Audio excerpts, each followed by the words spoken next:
Oh, yeah, okay, on the way out of here.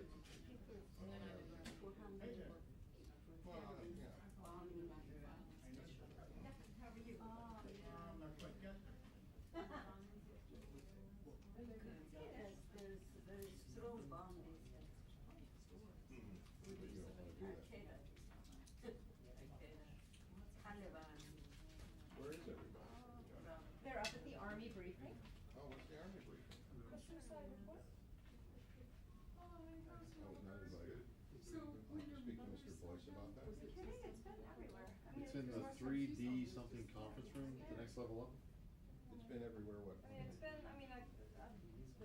everybody's been yammering about it. C-SPAN's there, NBC's What's your, there, all the networks. what's your suicide report? Great. You? Sort of increase in the number of suicides. Okay, fine. Now Suicide we'll rate. see the You missed that? How the heck did you miss that? I don't know. It may not have been a story to say. That's true. It's just the absolute. But I do like to know. Yes. I'd like to make my own So decisions sharp. about these things. Absolutely. He knows what's I going don't on. blame him. I have to look through my email, maybe I didn't look here. When did they announce it? That there was a thing? That there was- God, it's been on the calendar, I think, for Really? a while, a few days anyway. Pauline's been handling it, so I was not paying much attention. Oh, maybe I missed it. Usually Paul says me. I would think so. Maybe I just got nervous. That could very well. Remember where you were when Elvis died. Elvis died? Oh my God! It's only a rumor.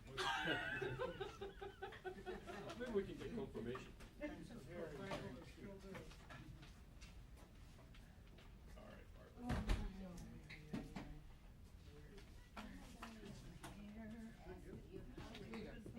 Barbara. No, I plan to, ask stupid, dumb questions. How's the weather? Did we have a storm last night? Just don't ask about throwaways. Girls don't know about throwaways. I have no idea what that means. See, what did I tell you? Don't ask about it. Another one they have, right? And there's 3 of us in the front row, so who knows? I'm just making shit up. No. Yeah. Oh, it was Don Regan.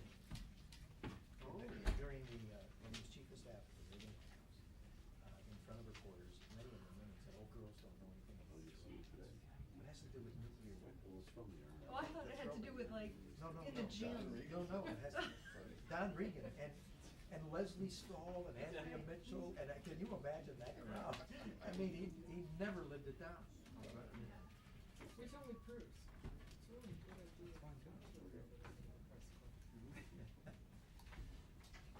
As we're about to find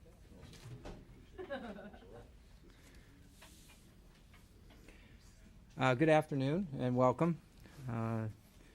Feels a little odd to me to be reintroducing General Carter Ham, but it occurs to me that there are some of you that weren't here when General Ham was the Deputy Director for Regional Operations on the Joint Staff and was meeting with you on a regular basis.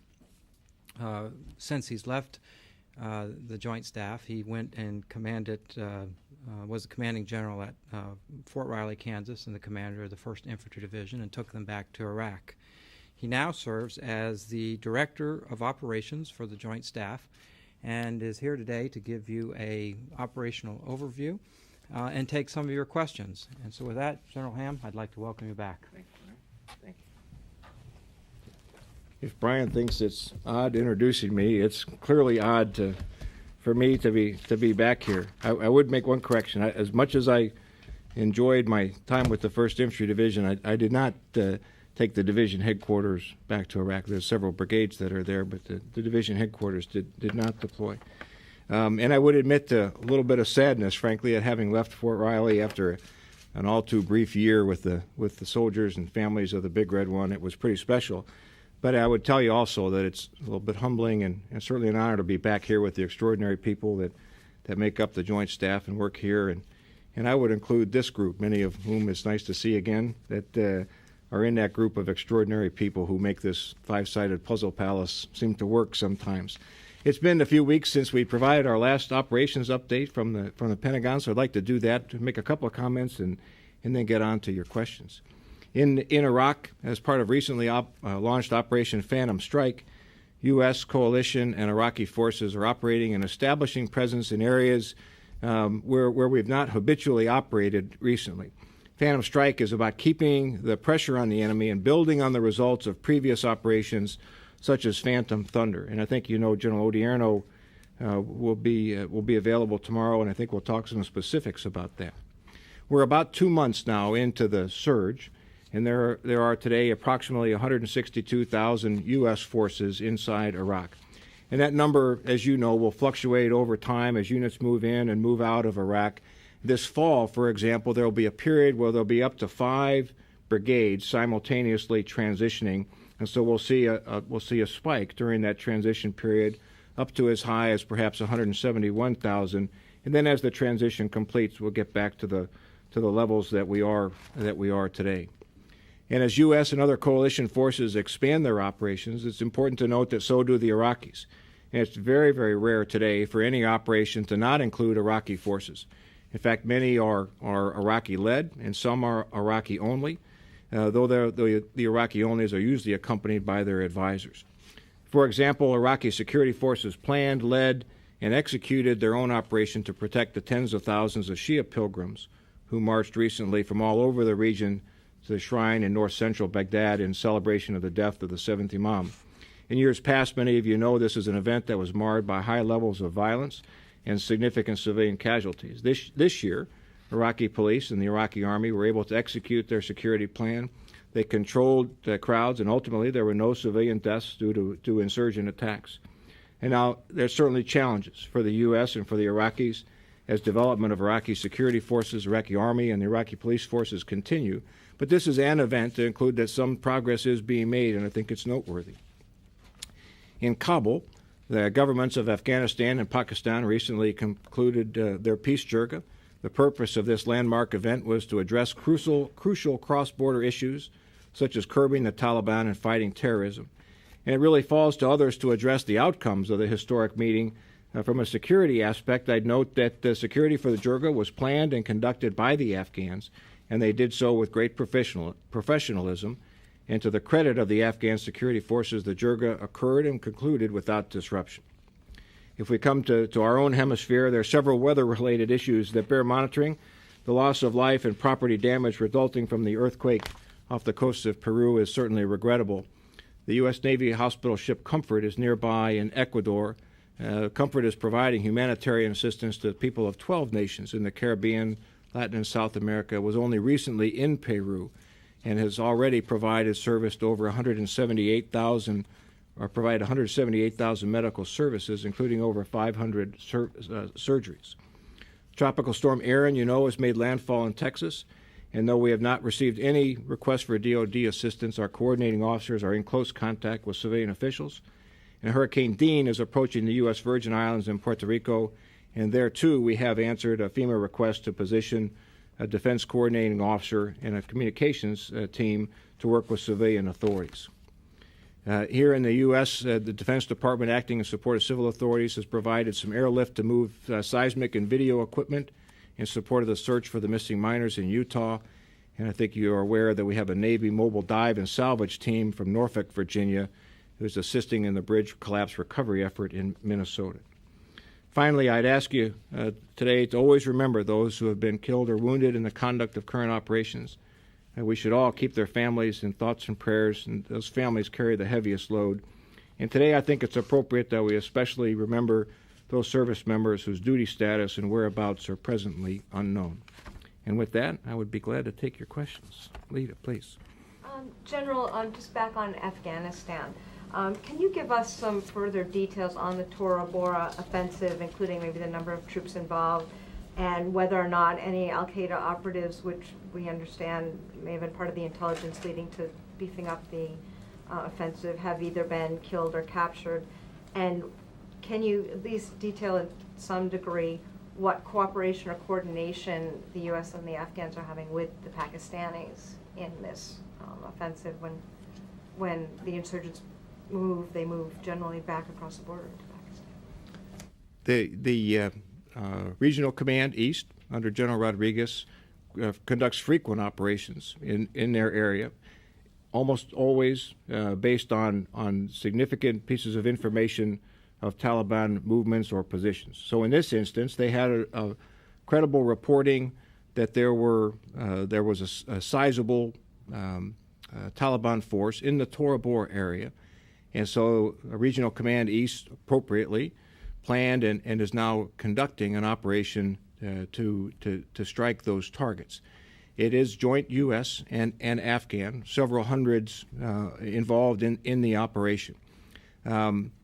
So far, the results are killed and captured in the teens so far, but it is important to remember that the insertions only recently occurred into what many of you know is extraordinarily difficult terrain, and there has been some bad weather which has hindered movement as well. So the forces, while in the general area, are not all precisely where the commander wants them to be, so they're still moving in those directions, in the positions where they want them to be. With regard to cooperation with the Pakistan military forces, you should not construe that this is a joint operation. This is a U.S.-Afghan operation. There is frequent communication between the commander, General Rodriguez, and his staff through the U.S. Office of the Defense Representative in Islamabad, so that they are aware of operations that are conducted in the border region, so that they're not surprised by that. But it would be wrong to say that there is a closely coordinated joint U.S., Afghan, and Pakistan mission. And it would be we are aware that the Pakistanis are conducting some operations, but it would be appropriate, I think, for the Pakistanis to talk about the operations that they are conducting. Well, as a follow-up, does this then involve any incursions into Pakistan by either the coalition or the Afghan forces? The Regional Command East, General Rodriguez's area, includes only Afghanistan. So he operates inside of his boundaries. Please. Why not is the question. Why not coordinate with the Pakistanis and have coordinated, if independent, operations to prevent the kind of cross-border fleeing that Lolita mentioned? Well, I think that again is a question for the Pakistanis, sovereign nation. The direction that the International Security Assistance Force has, that mandate does not include operations inside or outside of the country of Afghanistan. So there is that constraint there. But the cooperation, I think, and the communication between Regional Command East, again through the Office of the Defense Representative in Islamabad, is quite good. So I think there are no surprises that occur, but again, it wouldn't be proper because of the authorities under which the forces are operating to operate on the other side of the border. But we have extensive relationships with Pakistan. Operations could be coordinated at a higher level above RC East. They certainly could be, and again, but I think it would be best for the Pakistanis to talk about the operations that they may be conducting inside their. Barb, let's go over here first, Barbara. Come back. Sir, what can you tell us in the aftermath of this strike on the Yazidi community in Iraq, and reports today that there's new concern about a kind of house bomb attack that U.S. soldiers are facing in Iraq? Are you seeing new tactics by the enemy in Iraq? What can you tell us about these strikes? Let me ask the second part first. There have been a few instances in the past weeks and months where there have been U.S. and Iraqi soldiers in the conduct of operation that have been subjected to attack by an IED that has been in place inside of a building, a home or someplace else where the soldiers are conducting operations. That's not really a new technique, but it's been probably more prevalent in the past weeks and months than we had seen previously. A very, very dangerous threat, obviously, to our soldiers, because as they're entering and clearing a building, that's a vulnerable time for them. So that's a tough threat, and the soldiers they're working very hard to counter that.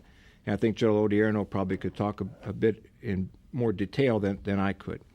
With regard to the attack on the Yazidis in Nineveh province, I think many of you heard General Bergner talk about that yesterday, and several of you know that I operated up in that area as well. And it would be hard to find a quieter, more peaceful group of people than the Yazidis. And to see them attacked like this, I think it's heart-wrenching to see this very peaceful people attacked in that way. What is heartening, though, to see is the level of cooperation from local leaders, the provincial government, and the central government in Baghdad, the 3rd Iraqi Army Division led by Major General Khurshid, who has the lead for providing security, to see them come together to support that community in a time of need. U.S. support entails medical support, and there are some of those who were injured in those attacks that are being treated by U.S. and in U.S. facilities, and we're assisting the Iraqis in the delivery of humanitarian assistance, water, rations, blankets, those kinds of things. As to why an attack like this might occur, there clearly, we don't yet know who did it, but it certainly has the markings of an Al-Qaeda in Iraq type of attack. They've made it known that they wish to attack non-Muslims, and so that may be a part of this. It may be it is just their nature to attack innocent and vulnerable targets as an effort, I suppose, to convey that there isn't security across the country. But it really is heart-wrenching to see such innocent people attacked. So are their tactics changing from what you're seeing? Do you consider this a change in tactics or just a continuation of tactics they've used in the past? I think probably a continuation. It's clear that Al-Qaeda in Iraq and others, they recognize that next month there's General Petraeus and Ambassador Crocker have some reporting to make, and I think it's not surprising to see that they may be trying to influence that by their actions. Let me come back to Barbara. Yeah, I wanted to follow up because now that you've laid out that there's this house IED threat, without waiting until tomorrow, what more can you specifically tell us? For example, what parts of Iraq is this happening in? How many cases? Are we talking about houses being booby-trapped in a typical military fashion as we would understand it, or are you talking about some particular type of actual IED device being placed in a house? Do you see any EFP Iranian connections? What are we really talking about here? I've not seen any EFP connection to an IED has been placed in a building. I think booby trap is not necessarily a bad analogy, but the type of explosive is larger than you would normally associate with a booby trap. It would be something similar to perhaps a smaller roadside bomb, but would have an effect inside the building. And I don't know numbers, Barbara. I'm sorry. Are you finding these mainly in Baghdad? It has occurred in Baghdad, but in other sites as well. Are these artillery shells wired together? Are they munitions? Are they homemade explosives? What are they putting together to do this? I don't have that level of detail. I'm sorry. Back to Afghanistan, there's credible information that the U.S. and Afghan military got regarding the Taliban in that Tora Bora region. Was there any information indicate that any Al-Qaeda are also there, or any high-value targets, either Al-Qaeda or Taliban? The reporting that I've seen indicated that that was based upon which the operation was based was a gathering of Taliban forces. We're constantly seeking information with regard to where Al-Qaeda, and especially any senior leaders in Al-Qaeda may be operating. But in this particular instance, the information that I'm aware of indicated Taliban forces. No high-value Taliban targets, as far as you know? Not that I'm aware of. No. Please. Are there any plans under consideration to extend troops in Iraq now?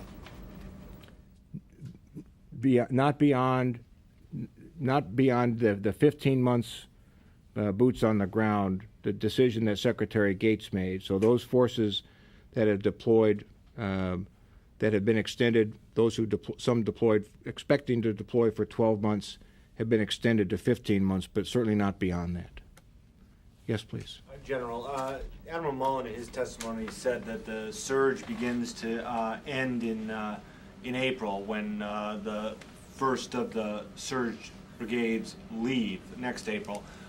Is it will that necessarily be a gradual return to the pre-surge level, or has that yet to be determined? I mean, is it month by month? How would that go? Well, two things, I think. The 5 additional brigade combat teams that have been deployed for this period will continue, and you're exactly right. The first of those will hit their 15 months in the spring of 08. But the second part is in terms of the pace of any change in the levels of forces inside Iraq. I think we must wait for General Petraeus to come back with his assessment and his recommendation. Again, I think the phrase that he used is ideal, a battlefield geometry, to say what's the right level of force, where should it be inside Iraq or in the region to properly take advantage of the operations to date, and then what's the pace at which you might change those level of forces. So battlefield geometry, I think, is a good descriptor of that, and will necessarily need to wait General Petraeus' recommendation and then subsequent decisions as to how quickly or slowly or what those changes may be, if any. Could I follow up on that very Sure, man.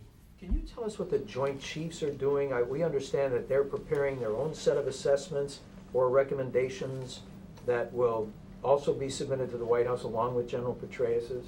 Can you tell us exactly what is the Joint Chiefs doing in that regard? Well, I think the chairman of Joint Chiefs of Staff and the Joint Chiefs of Staff are executing their mandated responsibilities to provide military advice to the Secretary of Defense and to the President. But I wouldn't view it necessarily as a separate assessment and recommendation, but rather this is a very collaborative process with the commander on the ground, General Petraeus, and clearly Ambassador Crocker, Admiral Fallon at Central Command, General Pace, and the other Joint Chiefs in a collaborative effort to make sure that the Secretary of Defense and the President are getting the best advice so that they can make the best decisions. So the President's not going to sit there with 2 sets of separate recommendations? I don't believe that will be the case, no. Will General Pace, does he plan to bring these recommendations, inform Congress about these recommendations, or is this only for the President? Well, obviously General Pace's first duty is to provide best military advice to the Secretary of Defense and to the President, and he'll certainly do that. I think the mechanics of how the recommendations and then subsequent decisions are rolled out, I think that process is still to be determined. General Petraeus and Ambassador Crocker will make their recommendations. At some point, there'll be a determination made as what is the right methodology and timing to inform Congress and other leaders. But I think that those decisions have yet to be made. Let me come back over here, please. Yes. You said that there would be a spike in the fall, perhaps of up to 171,000 troops in Iraq. Does that mean that, absent any other guidance, you're planning to continue the surge level through the fall? Because clearly if brigades were coming out and you decided to reduce, you wouldn't necessarily need to replace those brigades. It could be, but presently we know that in the fall we have 5 brigades that will get to the end of their normal deployment timeline. We are planning to replace those, and as you know, so when you replace them, you've got 2 brigades at one time in the same space, so your strength goes up. So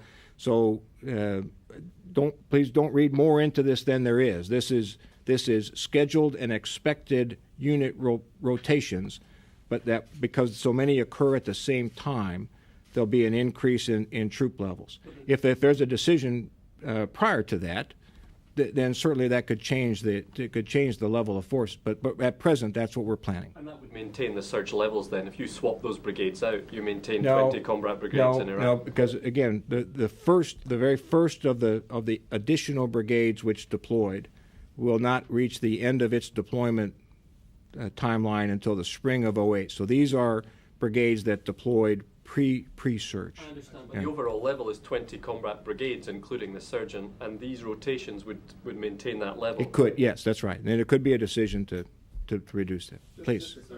In the run-up to the Petraeus report, do you anticipate more of these sort of dramatic mass casualty attacks or other kinds of headline-grabbing incidents? Well, I think, I don't know whether that type of attack, but clearly Al-Qaeda in Iraq and others are cognizant of the timing of recommendations and decision. And so I think it is prudent to expect them to try to influence the decision makers, and clearly the commanders in theater are cognizant of that as well.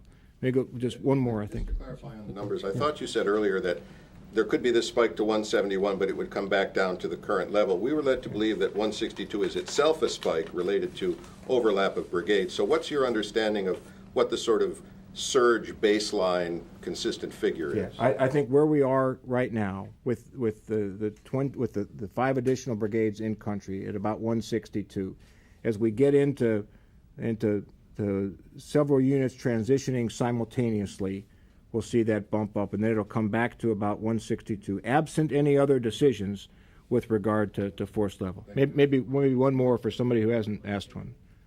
Just quick clarification. Okay. Regarding Andrew's question, if you have 20 brigade combat teams and you replace 5, how is that not keeping it at, it sounds like you are keeping it at 20 brigade combat teams. It is. Absent any decisions to alter the force levels before the spring of 08. We are planning to maintain the current levels until spring of 08. That's the point at which the first of the so-called surge brigades expire. Okay. Yes, Barbara. One more. Yes, ma'am. You were talking about the geometry of the battlefield, and you said that one of the things you were talking about was where to put forces in Iraq or in the region. You used that phrase. Is one of the options the military is considering now is placing some forces in the region, either whether they're coming out of Iraq, whatever, but placing forces nearby in the region in another country to be on some sort of, besides what you have in nearby countries, as some sort of standby force outside of Iraq? Yes, but that's not new. We've had forces afloat before. We've had forces staged in Kuwait as a call forward force or reserve, if you will, so that the commander in Iraq had those available to him. So I think those kinds of discussions are certainly available for the commanders to consider. I understand that. I know you've always had standby forces, on-call forces. I guess what I'm asking is in these discussions, in this assessment that you're doing, are you talking about possibly then having a greater number, a surge in on-call, standby outside of Iraq forces? I think the way I would say it, Barbara, is that the commanders, the MNFI commander, the Central Command commander, the chairman, and the Joint Chiefs, I think necessarily are looking at this in a bit of an unbounded sense to say what do we think is the best thing to do, and so I don't think if they believe that having some forces stationed nearby but not in Iraq is the best thing, then I think they're free to make that recommendation. Let me move on just real quickly here, and I'll wrap up. I'd like to introduce Brigadier General Rick Sherlock, who has recently been assigned to the Joint Staff as the Deputy Director for Operational Planning inside the J3. And as such, General Sherlock reports directly to me and is responsible for ensuring that the work we do in current operations is effectively linked to future operations and plans. In that regard, he is in effect the primary link between current ops, those of us in J3, and Brigadier General Wiggins, who you all know well, and linked to the Joint Staff J5 and others whose planning horizons are a bit longer than those of us in the J3. His duties will require him to maintain close linkages with the staffs of the combatant commands as well. General Sherlock's duties make him, in my opinion, ideally suited to help place current operations in context, and accordingly, General Sherlock will usually be the officer who will provide you updates from the Joint Staff. General Sherlock has been selected for promotion to Major General. We're proud of that. And I'm confident that his background and experience, especially his service inside Iraq, will allow him to be successful in his new duties. So, Rick, welcome, and perhaps you'd like to make a few introductory comments. Sir, thank you very much. I'm very honored to have been selected for my new position, and I've met several of you over the course of the last couple of weeks. And I look forward to working with you and getting to know you and continuing this in the future. Thank you all very much. Thanks.